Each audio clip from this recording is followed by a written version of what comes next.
একদিন এক রাজা তার রাজ্যের এক দরিদ্র ব্যক্তিকে ডেকে বললেন, তুমি চাইলে সারা জীবনের জন্য তোমার দারিদ্রতা থেকে মুক্তি পেতে পারো, তবে এজন্য তোমাকে একটি পরীক্ষা দিতে হবে। গরিব লোকটি উচ্ছ্বসিত হয়ে বলল, মহারাজ, কি পরীক্ষা? রাজা বললেন, আমি তোমাকে একটি ঝুড়ি দেব। এই ঝুড়িটি নিয়ে তুমি আমার বিশাল বাগানের এক পাশের দরজা দিয়ে ঢুকবে এবং অপর পাশের দরজা দিয়ে বের হবে। বাগানের ভেতর যত পাকা ফল পাবে তা ঝুড়িতে সংগ্রহ করবে। যত বেশি পাকা ফল আনতে পারবে তত বেশি পুরস্কার পাবে। তবে শর্ত হলো তুমি কেবল সামনের দিকেই যেতে পারবে, কিন্তু পিছনে ফিরে আসতে পারবে না। লোকটি আনন্দিত মনে রাজি হয়ে গেল। লোকটি বাগানের ভেতর প্রবেশ করলো।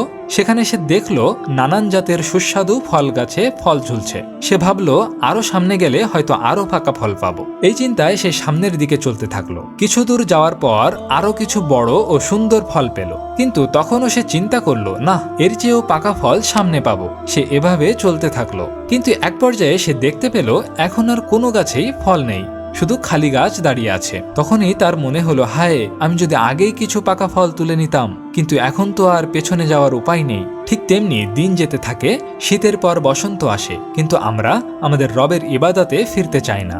অথচ একদিন জীবনের শেষ প্রান্তে পৌঁছে যাব, যেখানে তওবা করার সময় থাকবে না। গল্পটি ভালো লাগলে অবশ্যই সাবস্ক্রাইব করুন এবং আমাদের অনন্ত পথ চলার সঙ্গী হয়ে যান।